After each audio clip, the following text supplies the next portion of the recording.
Welcome to Poppers and Popcorn. I'm Matt. And I'm Josh. There was no intro. There was no intro. I nixed it. You nixed the intro altogether. God, it took us 6 episodes, and now I've just decided that it wasn't worth it. You could have done the whole, like, where we mix everything queer with everything film. All right, fine. We do that. Oh, okay, cool. That's what we do. Hijack the intro from you. And You're allowed to just hijack it from me now because I don't know what to do. I don't know how to start things. That sucks. Well, how are you? How was your week? It was good. It was pretty busy. You know, it's the holidays. It's really weird for me to say week because we recorded last Monday. I don't know what day we recorded. We recorded last Monday, and now we're recording on Saturday. So it hasn't even been like a full week since I've seen you. Like, it's very like, yeah. Wow. I know. My Okay. week's been good. Yeah, how was yours? My week's been good. I've had like a really good. It's interesting. How's my week been?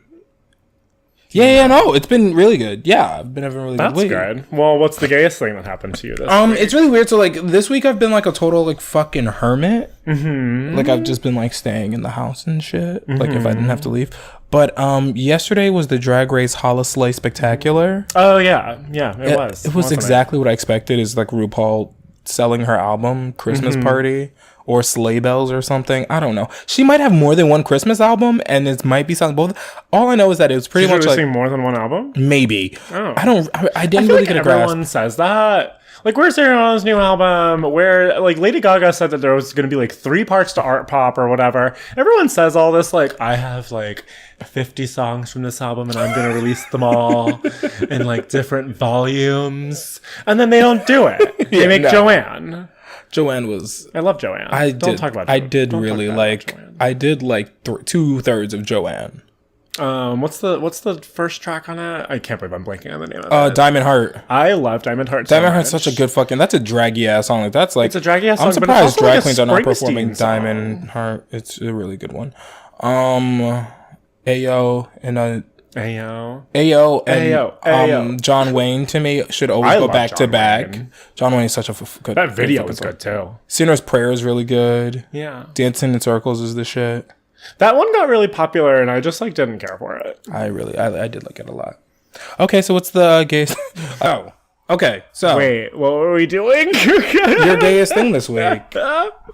Okay, so yeah, it was one of these little 2-week romances. But we were talking a lot over Thanksgiving, and then we met up like I think like the Sunday that we got back from Thanksgiving, and okay. like, we had a fun date or whatever. We ended up going on like 3.5 dates.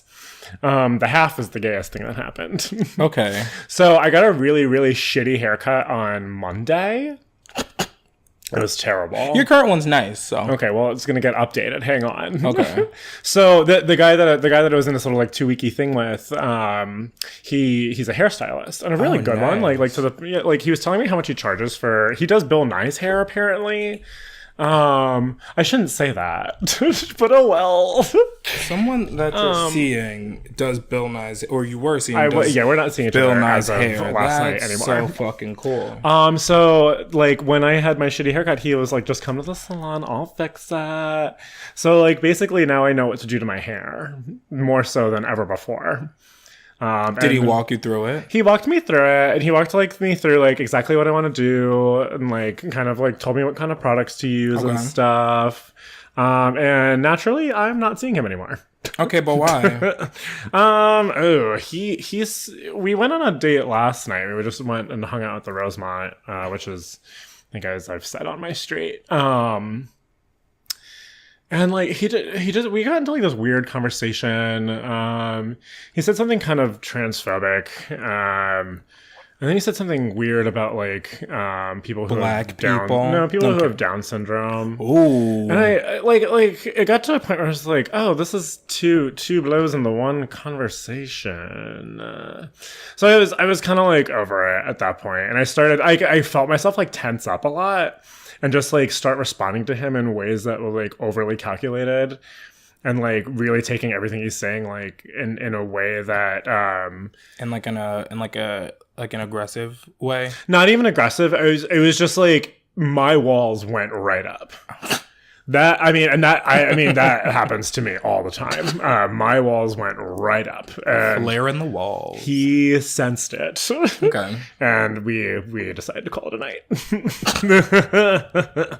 That's good. So that's how my 2-week things end. Okay. Usually. It's not uncommon. Okay. He's a sweet kid, but is he like younger than you? No, he's older. Sorry, that was insulting. I was like, yeah, and you said sweet kid. I was like, oh. Yeah, no, he's a nice guy, but I mean, we're not gonna. It's not gonna. There's no future there. Cool. Yeah. But do you want to start off with the news? Yeah. Yeah. Okay. So do you want me to go? No, I'll do it. I've got a firm grasp on what's gonna happen here. Okay. So the Grammys, was it this week or last week that they announced their tentative host for? It was the Oscars. For the Oscars, that's what I meant. They're the same people to me. Each one has its own academy. But was it this week or last week that they announced that Kevin Hart? It was this week. It was this week. They announced that Kevin Hart was going to be the host of the Oscars, and then, as the internet should and does, they dug up old tweets from him where he says a lot of homophobic shit. Yeah. And now today he pulled out. Oh. He pulled out of it. Oh my god. Jesus. Kevin Hart is not somebody they really want to like be in or pull out or anything really. You don't want that little 5'2" man inside of you. I mean, I love short men. I do absolutely love short men, but not Kevin Hart. Which not actor was it that ones. shoved a gerbil in their ass? Which actor was it that did that? Was that Richard Gere? They found like a gerbil in his ass. What? There was an actor. How is this related? Because I was thinking like Kevin Hart's a little guy. Like he'd be like a little gerbil in your ass. Gerbil in my ass?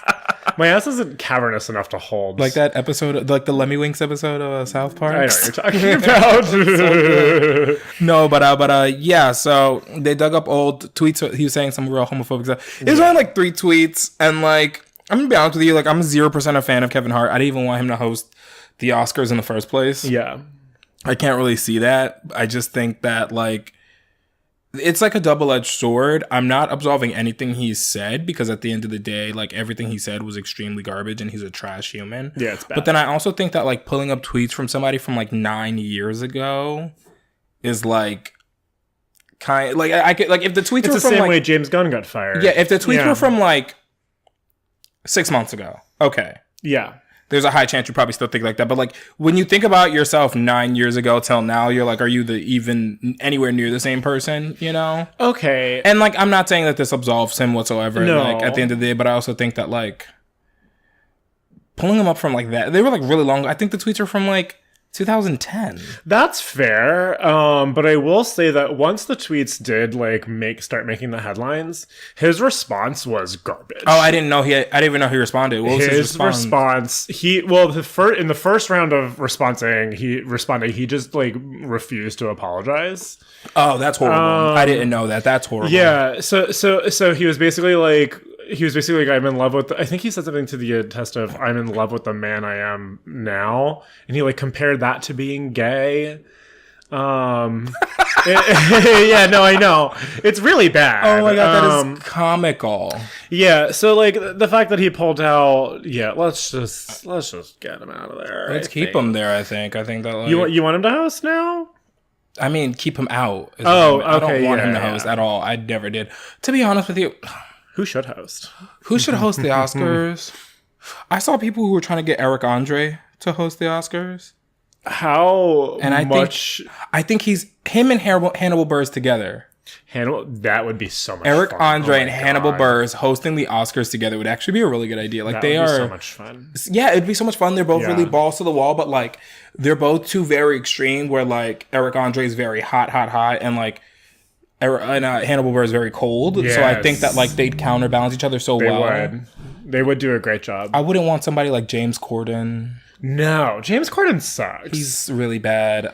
Jimmy Kimmel was cool. I liked Jimmy Kimmel. I liked a lot, Ellen doing it. I liked Ellen a lot too. I liked Ellen doing it. Ellen did the fun selfies. Like Ellen had like fun with it. I don't know why we didn't have Ellen come back. And like I'm not like I'm a fan of Ellen, but I'm not like a Ellen like super fan like like the rest of the world. But like I really did enjoy that. But I'm also one of those people. I'm not gonna lie. I'm one of the only people maybe that like is really in film and into film, and like the Oscars, I just can't stand them. Oh, I like the Oscars. I just think they haven't grown up. I just think that like hiring Kevin Hart is kind of an example of that. I think that they're trying to hire comedians that like have a very big following as a means of getting viewership in. Honestly, that's really all it is. And like, here's the one thing you can't lie about. To me, Kevin Hart's brand of comedy is very mediocre. Yeah, I don't like it either. But there are millions of people who think that like Kevin Hart is the second coming of Christ in comedy. Ride Along 2 did well at the box office. And I don't understand why either of those movies did well. No, they look awful. I have not ventured out to explore, but they look pretty awful. Ooh, Charlie Day would have been a fun host for the Oscars. So the duo that I've been pitching, and I'm not even close to being alone in this, so I won't take credit for it, is Maya Rudolph and Tiffany Haddish. Let's just do that. Tiffany Haddish is literally the female Kevin Hart. No, thank you. I disagree wholeheartedly. Tiffany Haddish. Yeah. Kevin Hart's like spiel is that he's like short and loud. Tiffany Haddish has like stories. Yes, I mean she's just still performing Girls Trip. That's fine. I just think I feel like that's just who she is.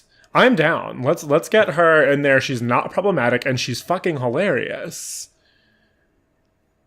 And Maya Rudolph is also Maya Rudolph is an amazing idea. She'd be perfect. If you're gonna put Maya Rudolph with anyone, it's gonna be Kristen fucking Wiig. Well, my reason for putting them together is they had that hysterical presenting thing. It was either at the Emmys or it was at the Oscars last year where they presented together, and it was great. So no, that's the reason. But I would yes, I would also do Maya Rudolph and Kristen Wiig. I would easily do any two SNL ladies, and I'm good. Oh my god, Kate McKinnon and Cecily Strong. Yep, sure, great. I'm in. Kate McKinnon is great. Kate McKinnon's terrific. Cecily Strong is hot. So what's your news item? Well, I mean, the Golden Globe nominations came out this week. It's kind of it's big news. It's like nobody here is very, very few people listening are like, what's that? But so let's run through some of these. Hold on, I think things. I have the list open, but I also have a list on my phone. Also, I think I might not. I mean, my biggest. I have it. I do. I feel like these awards are already like pretty much solidified who's gonna win. Do you think so? A Star is Born is gonna win Best Picture. You think? A Star is Born is gonna win Best Picture. Isn't it up with like The Favorite? The Favorites in I was very surprised. Favorites in comedy. Yeah, I was very surprised. That, which is weird because A Star is Born is technically a musical, whatever. It's not really a musical. You're right. I'm surprised that you don't think Beale Street's gonna go up against Star is Born well? Beale Street is so good, but it is as far as like voters are like racist, and they I mean, to say voters are racist is a thing, but like voters tend to pick the white movie. Well, no, they tend to pick one minority movie a year to like run with. And it's not Beale Street. It does not feel like it's going to be Beale Street this year. Although Beale Street is fucking amazing. Beale Street is the best movie nominated for Best Picture. I'm surprised Bohemian Rhapsody even made it.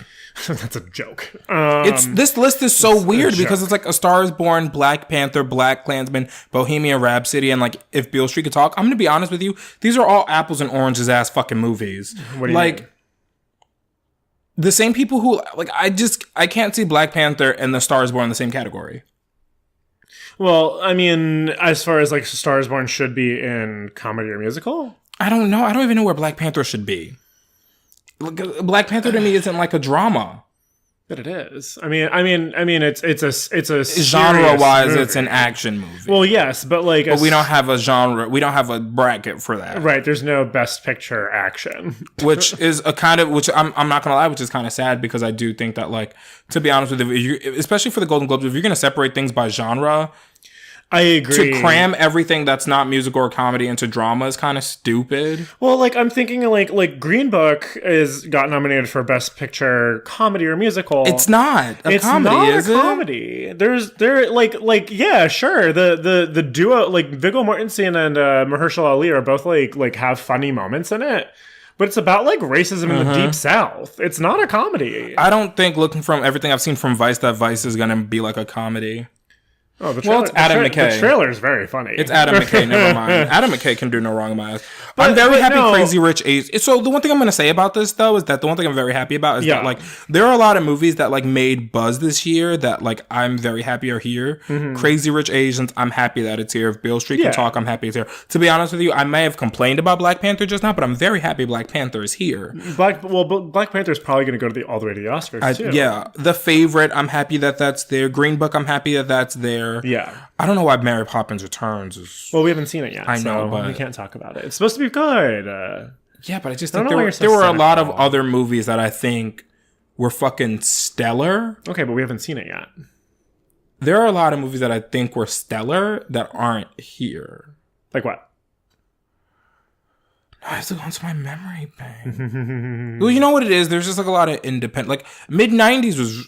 fucking great. Okay, I didn't see that. Well, yeah, no, and I mean, this kind of goes back to what we were saying last week, where like the best of this year has been like in the small art houses. Put it this way, A24 has been pumping great shit this year, and like almost and like none of it's here. Hereditary. And like it's just kind of like sad. Eighth grade got something here. Oh yeah, Elsie Fisher got actress, right? She could go for best actress, comedy or musical. Tully's another one that I'm surprised didn't make, but I'm happy Charlize is getting due for Tully for best actress. And like Glenn Close got nominated for The Wife. Yeah, I mean, and then Roma isn't really it can't compete in either of the two best picture categories because it's not English. It has to go to foreign, yeah, which will not be the case at the Oscars. So I just feel like the Globes, because of all these little divisions, is like such a fucking mess. It is. That's what I'm saying. Is that the list of things for the Globes it's very messy right now. It's so messy. Like, yeah, a lot of things are getting acknowledged, but like it's fucking confusing. Yeah. Like most people who are watching aren't going to know like the little ins and outs of like why things ended up in certain categories and stuff. Or I mean, I can't tell you why Green Book isn't comedy. I really can't.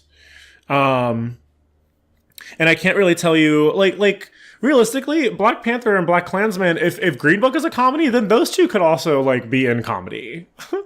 Yeah. Like no, this division of genre is insane, and it's really like kind of ruining it.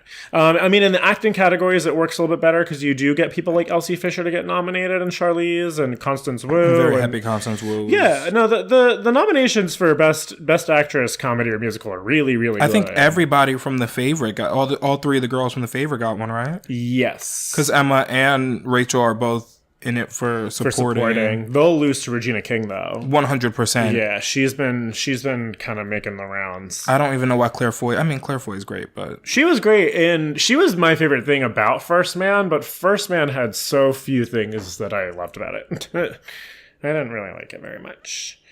Who do you think is going to take Best Actor in drama?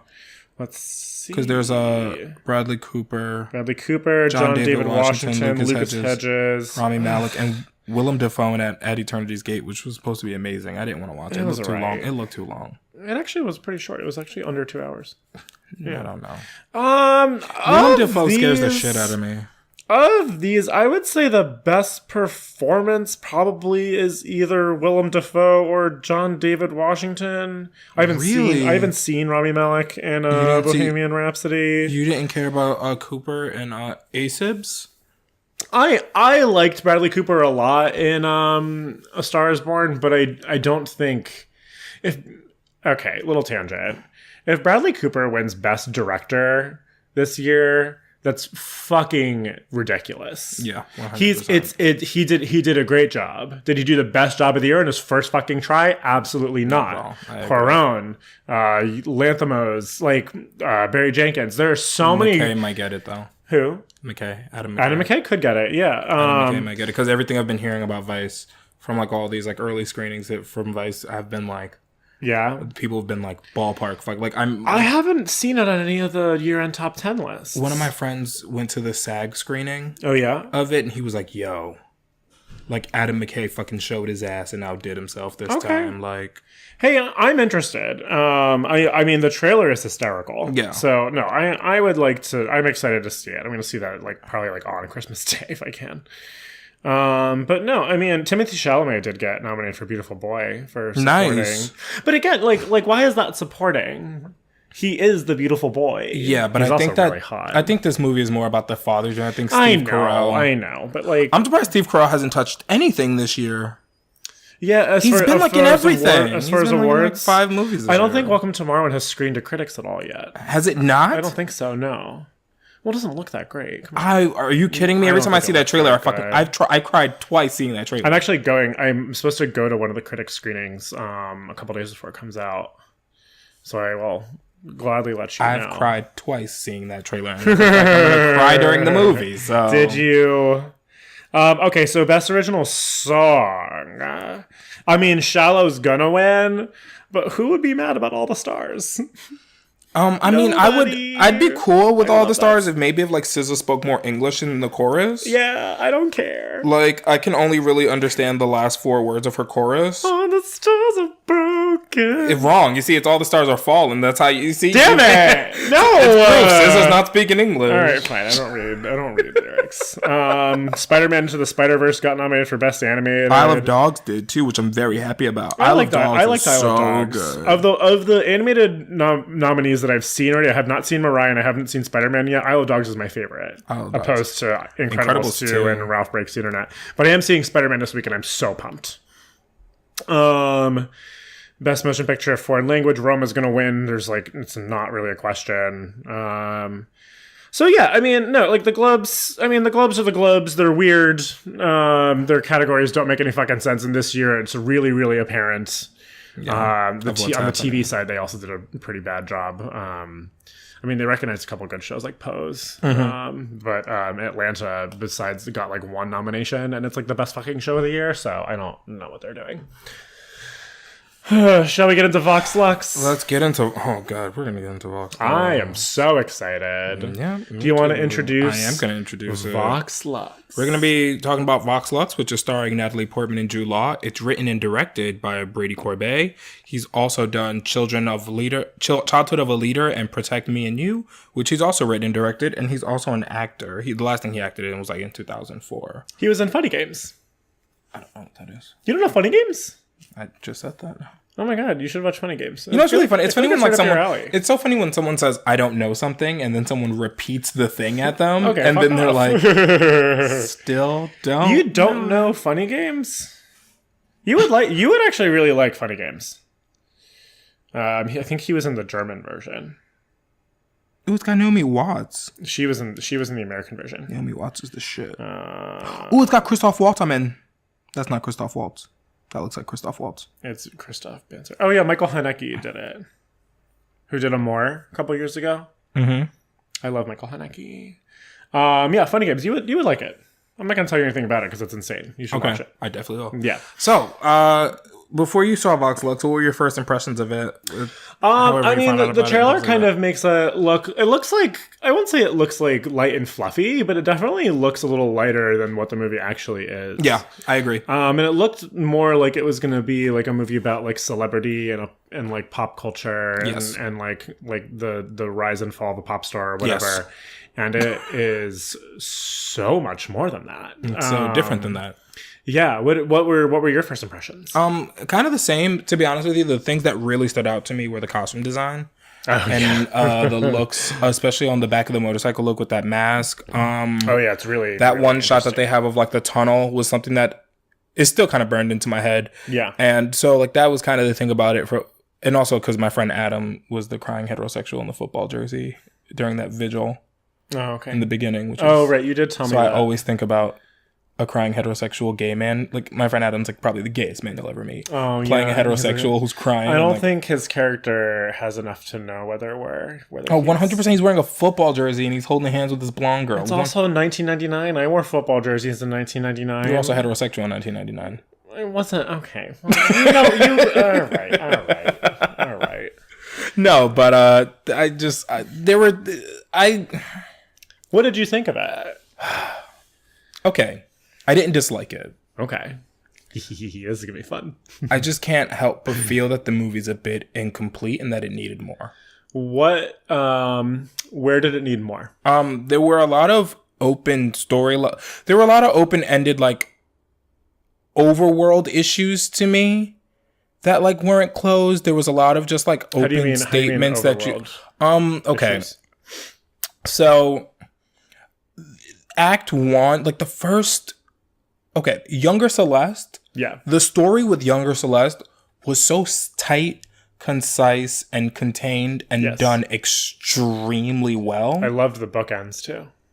Like it was done so fucking well. Yeah. That like I think that the second half of the movie where we get into Natalie Portman, there wasn't enough.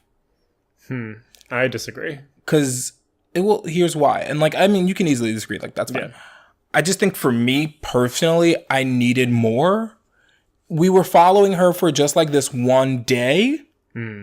But we followed young Celeste for a year. And more even. It's 1999 to 2001. Yeah. We followed her for like that span.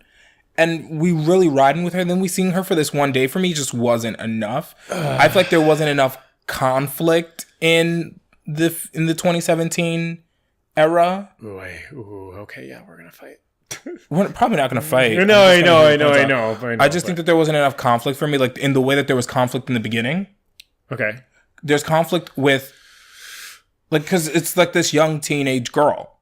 Right. Like there's conflict with her body. There's conflict.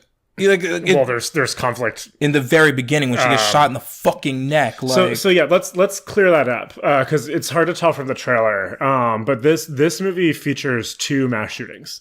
Yes. It also, like, the first half of this movie where young Celeste, I forget the actress's name. I didn't think that actress was very good until the second half where she was because the daughter. So they use the same. Actress. So the actress who plays young Celeste goes on to play Celeste's daughter in 2017, which makes 100% total sense. It was cool. No, I actually really liked that, especially with the way the final shot is given.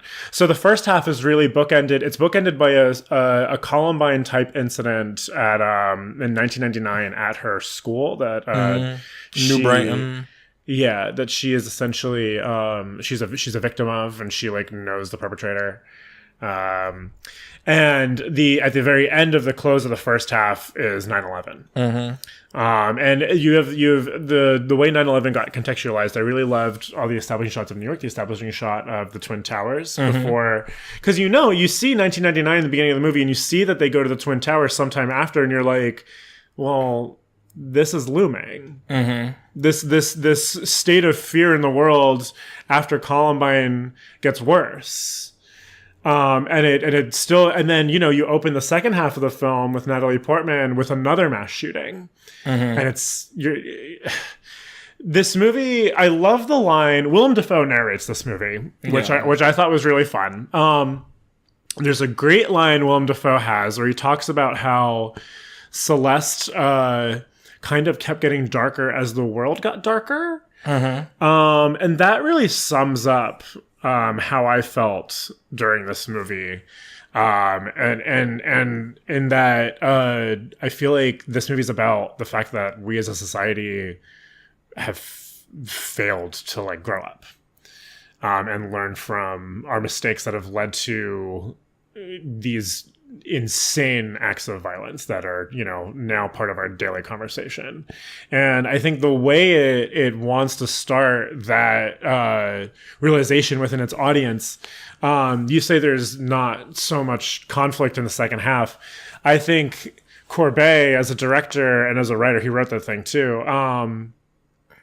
is almost relying on us to really start thinking about what it means to see this person 16 years later, where mass shootings are being done almost in her name. So the second mass shooting of the movie, the shooters are wearing these gold sparkly masks that Celeste uses in her first ever music video. And it's unclear whether that is like a direct, like that was purposeful or they just like bought masks at a store. No, they say that they said it was for her. It was because of her, because they do. She represents something that they don't agree with. Yeah. Interesting. Okay. I mean, they don't really like. Do they cement it? Because I'm sure they. Jude Law's character clarifies after Judith is like, we don't know if this is what they mean, and then he's like, well, actually. Okay. I don't know, because I don't think the movie was trying to like assume. Well, yeah, because that's also why Celeste was like, maybe the reason why they're doing this is because I'm a woman and because I don't like what they like. That's the reason why she says something like that at the press conference. Right, which is exactly like the fact that somebody like Celeste, who never really grew up, and is now just filled with anger and hate, is having to respond to you know, a massive act of violence, is like this movie has its finger so much on like the button of 2018, I think, in that it shows what how pop culture relates to the world that we live in right now, and how those conversations are difficult and frankly like never like real. I think it would have been more impactful if the mass shooting happened in America. The second one? Because the conversation of gun control, we always attribute it to being an American problem, while we always look at the way that other countries handle gun control as a way of like that's kind of what the thing of the internet is look at all these other countries and look at how they handle it and look at how their societies are so different. And then we're always like, the problem is American gun control and how we're so open and loose with it. Like, that's true. And I think that like, it's the problem also is that it was easy to detach her from the shooting because it happened across the world. If it would have been an American, because remember, she was also like, I have no ties to that area in Europe. I've never even played there. My thing is like, if this shooting would have happened somewhere in America where she had played and they wore those masks, then it would have really been like a slap in the face. Because like, if it happens across the world, for them to be like, are you still going to play? Like, she's like, well, yeah, because I'm in Staten Island. Yeah. If it would have happened in like, she's in Staten Island, let's say like the shooting would have happened in like Virginia, and they're like, are you still going to play? Then it would have been more conflict for her to say yes. Yes, I agree. I mean, obviously, America isn't the only place where crazy accidents. Not at all. But I think the way the shooters are portrayed in the movie, it could be a little bit more of a terrorism act than like a mental health issue, you know? Yeah, they just kind of came out and did it. See, that's the thing. I just feel like there wasn't like enough of things in this movie for me. Like, I feel like a lot of things that happened in the second half were very quick one-off. Out. Well, because the second half essentially plays out in real time for the most part. There's a couple little jumps here and there, but like and I mean, we get from the morning to like the night of the show within like 45 minutes. Yeah, but no, there's a lot of like long takes of her like walking around. There's a lot of long conversations that we really get to see like all of and stuff. And you do get to see a hefty portion of her concert without anything else really going on, which I found really interesting. I found that interesting, but I'm also like, okay, cool. Well, what I think Corbet was trying to do was he wants your mind to wander in those scenes and really start like I found myself when she gets to like the second song in her concert, it was not the music. I found myself like on the border of like weeping, because it was just like it really hit how all these things came together and how they form what our world looks like right now, and how it like we're not changing it. And I found it like incredibly moving in such a way that I hadn't really seen done on the screen before.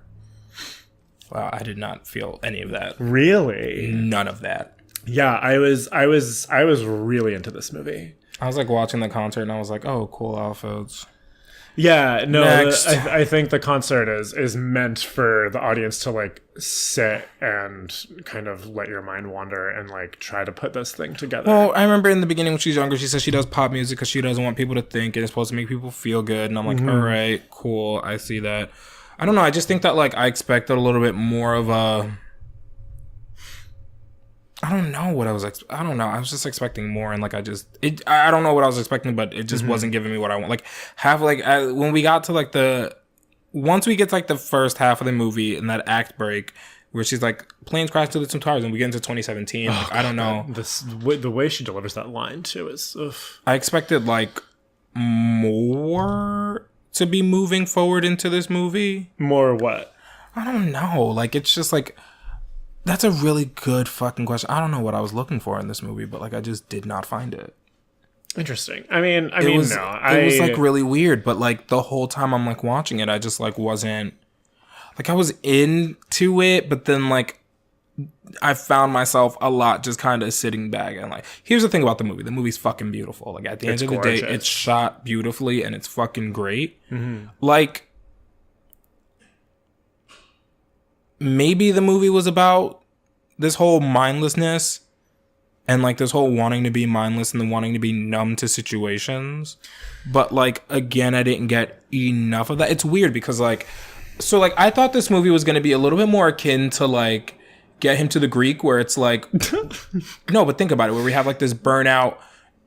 They're coming back for like this really big concert. We have to get them there, but there's just so many obstacles in the way. The problem with this movie to me is that it felt like like the whole second half of the movie felt like a huge fun and game section of a film where that should have been shorter for me, where I just felt like it was a whole like, Celeste she's rebelling. Oh no. And then it's like, and now we're at the concert. Walking down a hallway, she couldn't walk. And then like out of nowhere, she could again. I mean, I was like, but also they were in the van and then she walked out onto the beach for that moment of silence. And then she got out the car and she couldn't walk again. Well, okay. So wait, doesn't she? There's drugs involved. Yeah, she did the drugs. I mean, she didn't do the drugs in the car. She did the drugs before. No, I know. But and then they get in the van, and then when she says stop the car. Well, she was still her high. And her daughter go to the beach. They have that moment of silence. She was still high. But she was on coke. Like coke doesn't really put you out like that. I thought she was on more than coke. No. Didn't she take pills? No. Are we? Well, okay. Maybe she just did Jude Law's coke. Maybe we shouldn't like totally assume what she was on. Okay. Because I feel like. And who knows? I don't have enough like I don't have experience enough with coke to like know exactly how much you have to do to get to that place where you're like falling all over yourself or anything. I don't. It doesn't really make you crash like that until like the next day, really. I don't have enough experience with like drugs to really say how accurate that portion. Well, I wasn't even talking about the accuracy. I mean, I guess I don't know. There was just like. I just feel like this film was really incomplete. I just feel like there was a lot of like open things, like. Well, I think it's supposed to be open ended a little. Okay. Yeah. Maybe that's my problem, is that I just wanted it to be a little bit more concise and close ended. What I thought this movie was about was like the contrast of like differing realities, where you have this person Celeste who goes through one of the most harsh realities of our world today, a mass shooting, and then she immediately engages in this career that's drenched in fantasy. And what I think it's a character study on what that does to a person. And I think, we do have to talk about Natalie Portman. Well, they attributed the reason why she's even like this is because she saw her sister and her manager fucking. Like that was kind of how the narrator Willem Dafoe takes us from that bookend into the second act. Maybe that's also what I had a bit of a problem with. They were I think that in that moment, that loss of innocence, and I was just like, I think her innocence was mostly lost, and I think that was the tipping edge. I don't think so, because we also frame it that she had lost her virginity to that boy right before that. That, and you have scenes earlier where she's really starting to like get a little overconfident and starting to. I mean, come on, the whole thing the whole point of this movie. Well, not the point, but like the whole start of her arc is her launching a career off of a memorial song that she wrote for a mass shooting. Like the whole movie is like deeply cynical towards stardom, and like the personalities that inhibit it. So I think that was just the tipping edge in as far as her personal life goes, that she was ready to let it all crash and burn. As far as her morals from the get-go, I think after the school shooting, she's living this warped sense of reality that she can't escape from, and she uses pop music to try to escape from it. Okay. I wish I would have saw more of that then. I think there could have been a little bit more padding, but I appreciated how concise this thing was. Because I think for a movie about a pop star, I want to see that pop star be more of a pop star. Well, you do. You get. But I want it more, maybe more than just a day. Maybe we could have done like a week leading up to the show. I see. I don't think I even want to change the chaos of the day. I love the chaos of everything that's going on in that second half, where it's a rush to balance everything that she has in her life, her personal, her daughter, her sister, her relationship with her sister, her relationship with her manager, and and then you get the context of like what the last couple of years have been like for her through exposition. And then you see how she's trying to alter that and change that, and how she's ultimately probably not gonna like succeed in that. I found it incredibly exciting just to see her go through this day and really live in herself. She was living with the consequences of everything that's happened in her life at this point, and you felt that Natalie Portman really, really dug into that and expressed that in a way that I found absolutely stunning. I do think Natalie Portman did like a great job. Like, no, 100%. I think Natalie Portman did a great job. I don't know. I mean, Natalie Portman. I guess I just wasn't maybe too into this movie or something. I just didn't see exactly what you saw in it. Interesting. This thing, like I said before, this thing almost left me like in like full blown like ugly cry tears. Yeah, like when it ended, I kind of just exited the theater almost immediately. Oh no, I like sat coldly for a little. This thing I felt this thing in my soul a little. It is not without its flaws. The structure needed a little. I think you're right that the structure needs a little bit more help. Like maybe that's what it is. Maybe it's a structural issue for me. I don't know, because like I think that the problem. I just think that like the second half is outweighed by the first half of the movie for me. I felt the opposite. Wanted it to be a little bit more balanced. I felt the opposite. I agree that it needs to be more balanced, but I was digging the second half more. Really? That's interesting. But I think the context... Well, the big problem with me in the first half is the performance from young Celeste. It's bad. There are some line deliveries in there that are really, really awful. And I was like, I know Natalie's going to take over eventually, but like this is bad. This is really hurting my experience. I also think it took too long to get to Natalie. Well... As somebody who liked the first half more, how does that work? Well, I just wanted Natalie. You know what the thing is? Fucking A. That's a thing also for me. I was promised Natalie Portman. She didn't come to the party till later. Oh, I mean, I knew that going in. I didn't. So I'm sitting through there like, do we get her yet? Well, no. I mean, that like has to do with like expectations. But it's also because of this film. I guess the way marketing kind of framed it. I thought I was going to see a lot. I know you have to remember that, but also at the end of the day, like for me, I thought I was going to see a lot more of something else than what I saw. Yeah, I mean, I try to remove myself from marketing as much as possible with most movies. Well, by marketing, I mean just the one trailer, because I didn't look up anything else besides. But how do you put this movie into a trailer anyway? Like how do you express? No, I know, but how do you express what this movie wants to express in a trailer? I don't think you can. But it's also because Natalie Portman got the top. I mean, it's understandable she got top billing and things like that. But like the way that everything was built, it's like with Natalie Portman ads. Like I thought we were gonna get like a lot more Natalie Portman. But when Natalie Portman comes, you do. You get it is pretty much all Natalie Portman right up until the 100%. But which I loved because look, Natalie Portman. She this is not her first dabble into exploring like celebrity culture and stardom and pressure of talent and art and stuff. I mean, she's kind of like completed.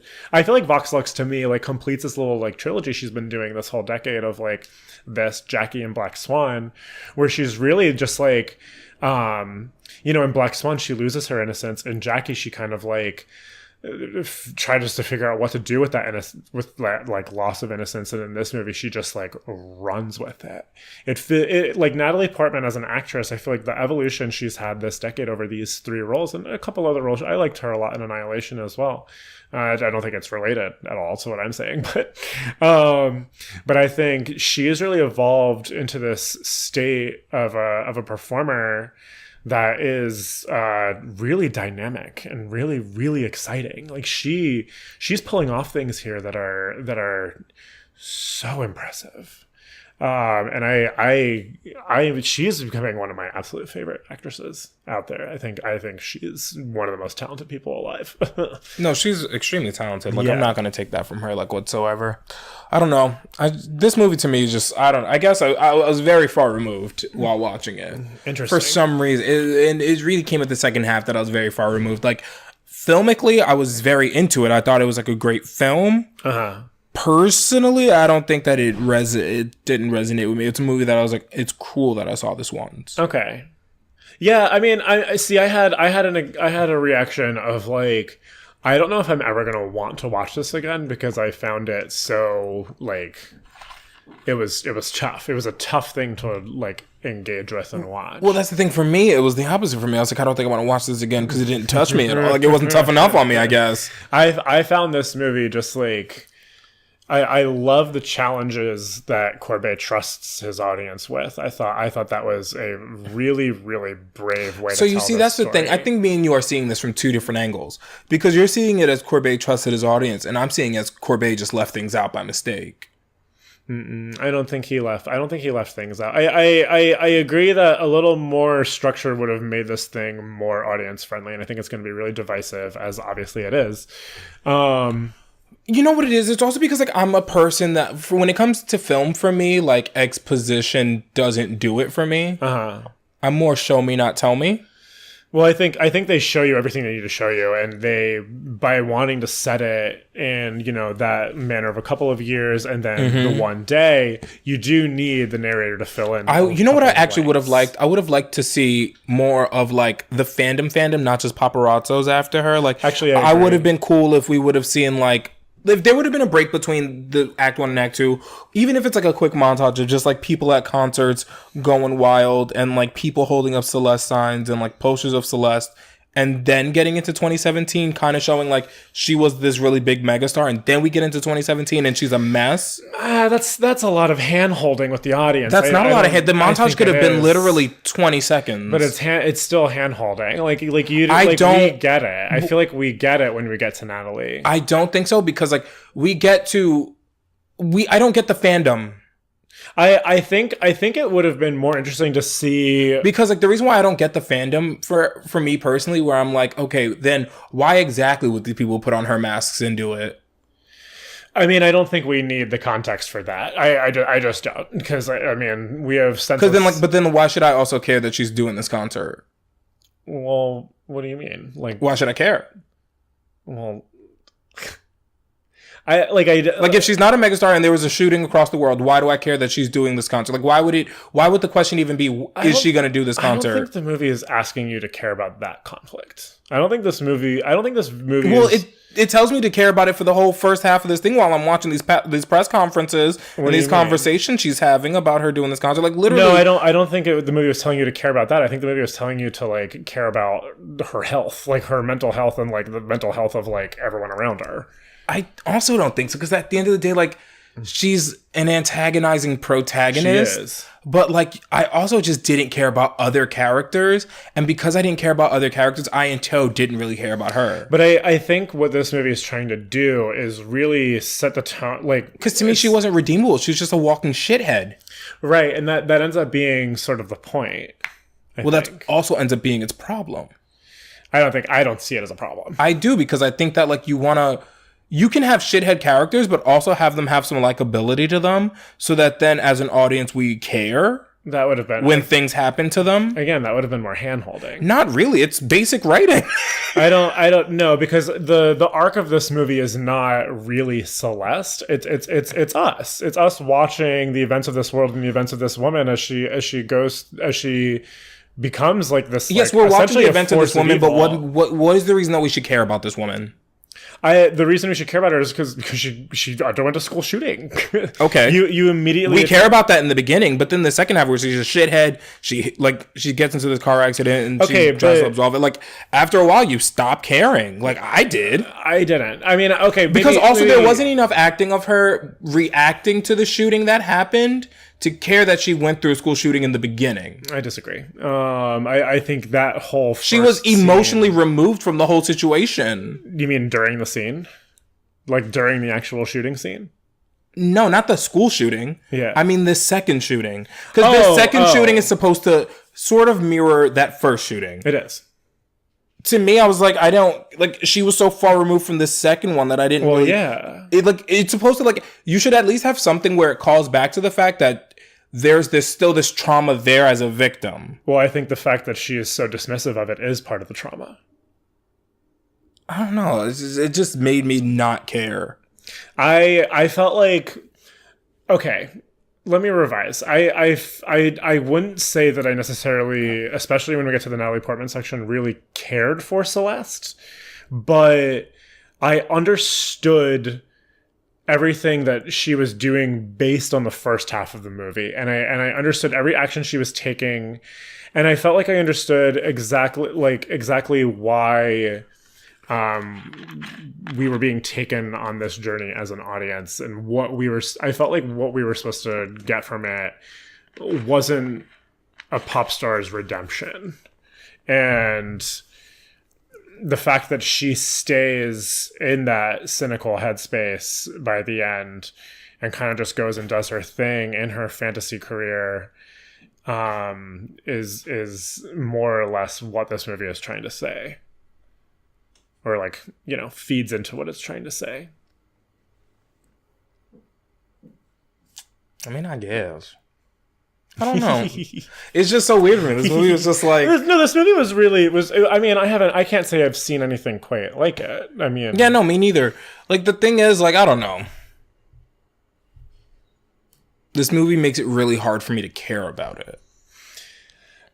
This movie makes me care for it in the sense that I don't mean to sound like a dickhole, but like in the sense that I care about the world. like I feel like, but like that's the thing. I didn't get like this whole like everything that you got from the film. I 0% got that. Wow. Like I wasn't the school shooting part. I understood and like I cared about that. Mm-hmm. Cause like that's a punch in the gut in the very beginning. Oh yeah, no, it's one of the hardest scenes. To watch 100% was a really hard scene, and I was like, and it's really funny that it's like one of the production companies that made it is called Bold Pictures. I'm like, oh, okay, so we're here. This is what we're doing. No, Bold movies, okay. Right out of the gate. And then moving forward through the rest of the movie, like I stopped. I guess maybe that's what's supposed to happen. I stopped caring about the school shooting.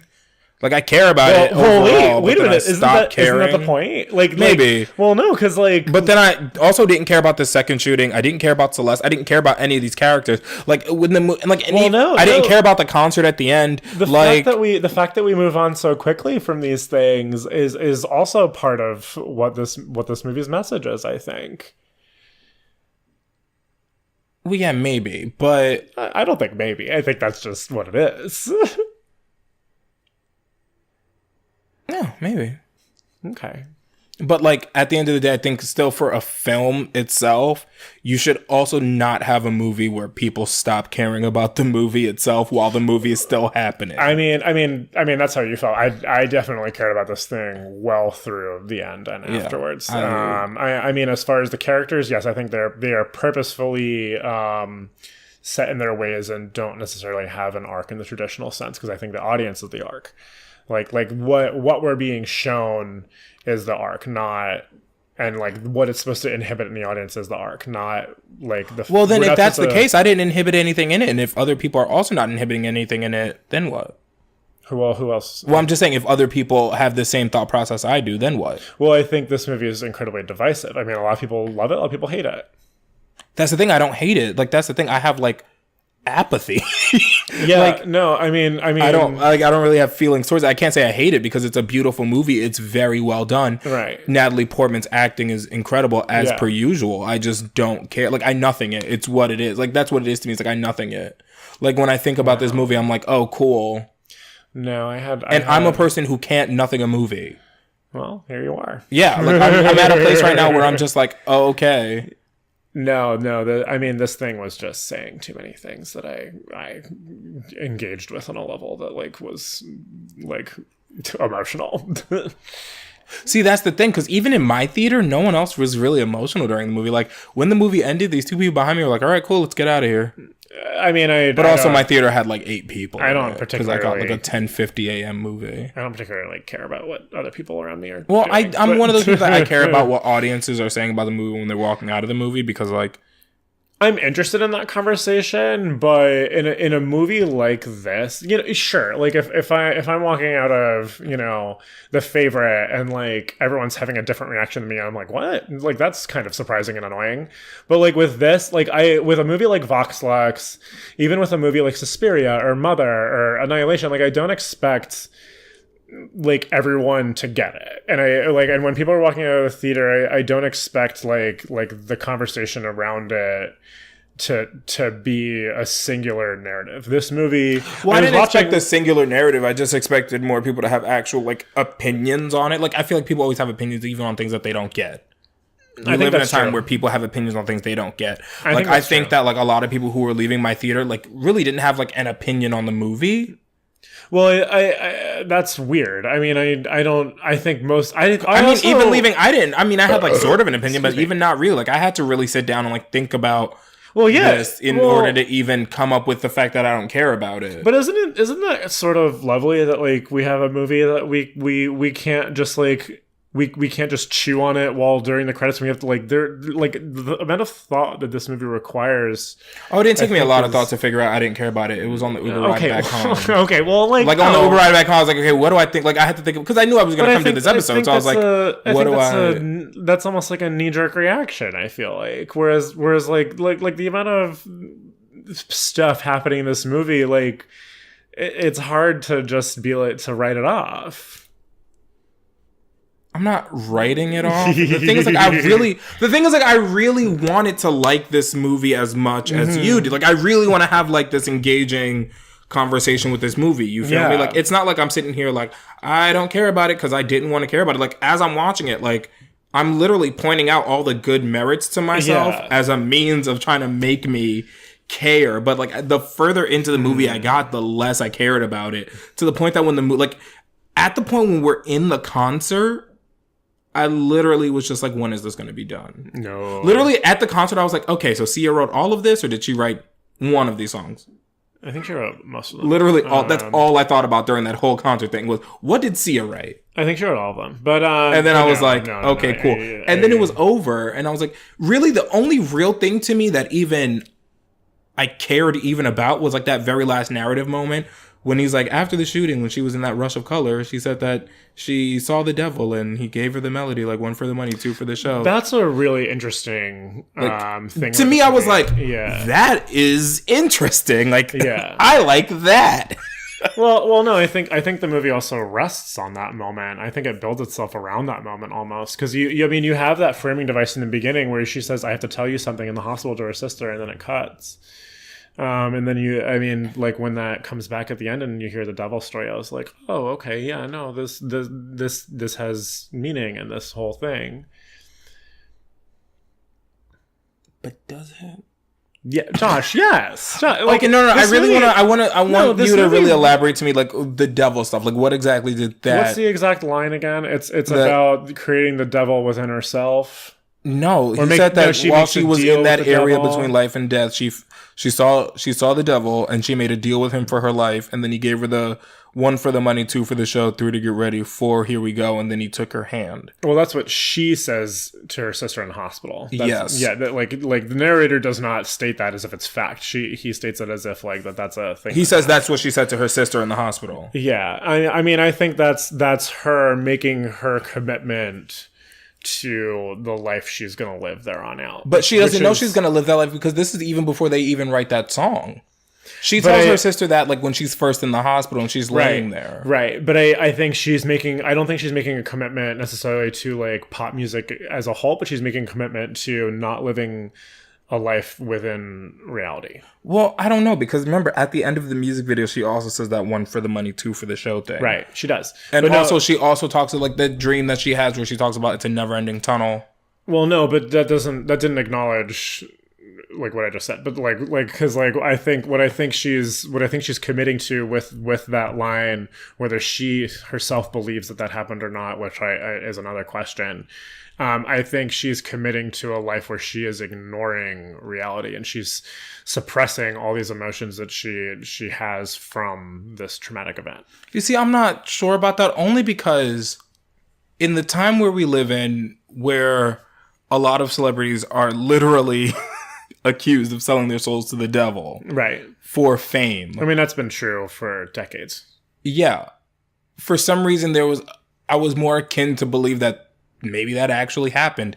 And it would have, the reason why it would have made more sense to me is because she has this devout Christian family. And even in that press conference, she goes, when I was young, I used to believe in God, but now you can believe in me. Like, because even as an adult, she has this sort of God complex. She does. Absolutely. And like, at the end of the day, to me, I'm like, oh, this can make sense to me for like that was where I was like, okay, this makes some sense to me on the basis of, maybe she actually did. Maybe she did see the devil and then sell her soul to him. And I'm not saying this makes it like some supernatural kind of sort of movie. No. But I think that like in a time where, again, everything I just said, I was like, those connections can make a lot of sense to me. And also like it kind of shows the juxtaposition between her and her sister more, where like her sister is the one who has her praying every night and they're praying a lot often. And also one of the last sentences she said right before getting shot was, maybe we can pray together. Yeah. So it would make sense to me that it's like, oh. Yeah. No, that's fair. I appreciate that the film also creates that like kind of haunting surrounding. Like this movie never quite feels right. Like you're watching it and you know throughout this movie that you are removed from the movie. I think the narrator accomplishes that. I think the chapter structure accomplishes that, and I think the way we follow around these characters accomplishes that. Like this movie was not something that wanted you to be immersed within it, but wanted you to be immersed within its ideas, and it wanted to present those ideas in such a way that you're having these internal conversations with yourself throughout the movie. And like, what ideas would you think? I mean, ideas of like reality, what it means to live in one reality versus another, and by realities I mean like the realities that you choose as a person, like, you know, somebody, how self-aware somebody is, and how much they take. To what extreme they take the things that aren't real about them. Celeste takes them obviously to pretty much the highest possible extreme. Okay. And I think those lessons, maybe not lessons, but those ideas juxtaposed to the truth of all the violence in the world today and yesterday, I think is where this movie lives, and I think it wants us to just like meditate on that. Okay. I can see where you're coming from. I love that. I did not. But like, I'm not, but that isn't so much to say that I think that the movie's bad, because it's not a bad movie. It's very well done. A lot of work was put into it, and you can see the work put into it. I just think that I personally just don't care about it, but you can just not care about things and they still be good, I guess. You know? Okay. Any final thoughts? Final thoughts. No, I think I've covered everything that I wanted to cover with this. That's good. I'm proud of you. Yeah, no, I this thing really did hit me. For the amount of huffs, I'm gonna go 4.5. I'm gonna give it like 3. Okay. Like, because I'm very middle ground with it right now. Because like, again, there's a lot of work put into this movie. And like, this isn't so much for me, anyone listening, for me to tell you don't see this movie. I think you should definitely go see this movie. You should definitely form your own opinion about it. You should definitely think about this movie any way that you possibly can. I think that like, there's so much beauty in this movie to me. I think the wardrobe designers deserve an Oscar nomination. Yes. Easily, because the costume design in this movie, even in recreational everyday wear, even on the basis of like everything she wears around her neck to hide her scar, is such like that gold choker. It's just loved. Like it's just like a very smart idea, and it's a very well thought out idea.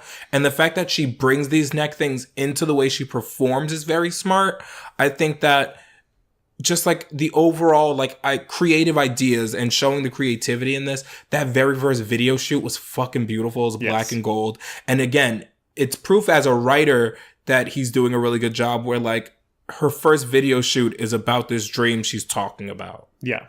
Like, there are just things in this movie that are well done. The camera work here is stellar. Yes. I think that set design is beautiful. I think some of these shots are gorgeous. Like, I think it was shot in your neighborhood, financial district. A lot of it was. Yeah. So, like, that's what I'm saying. Like, at the end of the day, it's a very well done movie, and a lot of great work was put into it. I just think that me personally, I am removed mentally from it, and I think maybe I'll have to see it again to sort of re-up on it. But for my first viewing, I also often see movies more than once. Yeah. But, like, I think from my first viewing, I was a bit removed, and I felt that some things were kind of incomplete. But that's just my own personal opinion. Okay. Yeah, no, I mean, I highly recommend it. I do not, and again, to kind of echo Josh, I mean, by my high recommendation, I'm not saying that you're going to love it. I think this is a really tough movie, but if you engage with it, I think you'll get something out of it, whether that means you like really fall in love with it or you know, hate it. you could probably engage with it and hate it. I think there's probably ways to do that. But I mean, I loved it. Yeah. 4.5 and 3. Yeah. Probably our biggest divide yet, I think. Yes, actually, it is. It's our biggest divide yet. I can't wait to, like, re-listen to this to like, find out. Okay, so what's your recommendation this week? My recommendation is on Hulu for all you Huluites. Ooh. It is Sorry to Bother You. Oh, great movie. By Boots Riley. It's on Hulu. It's very good. Yeah. It was another one of those movies that when I first saw it, I didn't care about it. Oh, okay. That's a piece of why. And so now you're recommending it. I'm recommending it. It's because I've watched it again a couple of times. I saw it twice in theaters. How many months until you recommend Vox Lux? Give me a good year. Give me a good year, and Vox Lux will. Once Vox Lux comes to Netflix and I've seen it 3 more times, and I'm like, oh, I'm in. But like, Sorry to Bother You is just like a really good movie. It's a fun movie. It's fantastical in a way. Like, it starts off one way and it changes altogether from what you were expecting. But I think overall, just give it a watch. It's on Hulu. Like, I'm not going to tell you anything about it. I want you to see it for yourself. It touches on a lot of racial issues in a very comedic way. Mm-hmm. Tessa Thompson is a killer in this movie. Oh my gosh, she's hysterical. Common is really funny in this movie. Armie Hammer does a really good job in this movie. Terry Crews too. Terry Crews is really good. Yeah, like it's just like a really fun movie. It's got a really cool cast, and like it's one of those movies that like you can kind of have it on in the background. Like you definitely should watch it, but it's also one of those movies that like you can put it on and be doing things around your apartment, and you'll stop what you're doing and watch things happening. So okay, good. I was hoping that's where that sentence was going. Yeah, like you'll stop what you're doing, you'll watch what's happening. Because don't try to watch this while you're doing other stuff. No, because like it's really engaging. It gets really engaging, and like it's a really fun movie to watch. So I definitely recommend it. It gets very fucking weird. It's so fun. I also really liked that movie. My recommendation, I mean, to go like just in the complete opposite direction of everything we've talked about this episode. The new Mission Impossible is out on Amazon now. And if you missed this one because it was like Mission Impossible 6 and you're like, they've made too many of these now. Just watch Fallout. It is one of the best action movies of the decade. The stunts are insane. It's more engaging. This one was really fun. I really enjoyed it. I saw it in theaters. It was really good. It's more engaging and dynamic than any fucking Marvel movie you're gonna watch this year. It gets a little predictable towards the end. I don't even care about the plot. Tom Cruise literally drove a fucking helicopter like through a valley. No, I'm good. There's a helicopter chase that's insane. All the action scenes in this movie are so good. If you're like me and you watch things for story, like I watch things for story too, but Mission Impossible 6, like this is not a movie where I cared that much about the story. I didn't need to, because every 15 minutes there'd be another action scene that I was like, whoa, that is one of the best action scenes of the decade. The story's fine. But as far as what the action genre is supposed to do, which is also tell a good story. But as far as like why action exists and why it's very popular, you cannot go wrong with this movie. Yeah, you're right. All right, well, next week we're going to do... I'm not around next week, remember? No, I know, but we're recording at some point. Yeah. You're right. So next episode we're doing What is that? If Beale Street Could Talk. Yeah. I'm so excited about that. That's a movie that I know I'm going to care I can't wait about. for you to see it. I'm very excited. Get ready for that. That's going to be a fun conversation.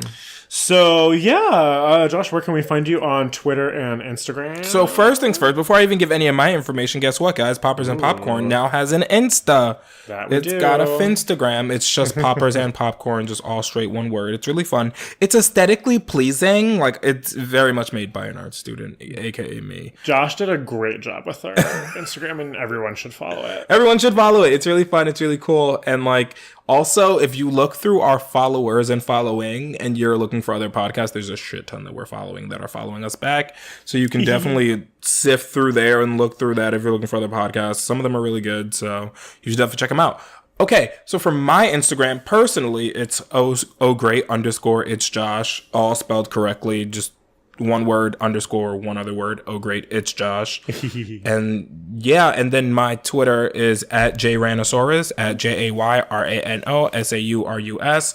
For every single episode we do, I'm going to spell it out. Perfect. On Twitter, I am at Dr_Dougherty, DER_DOUGHERTY. Yes. It's fun you're spelling it now.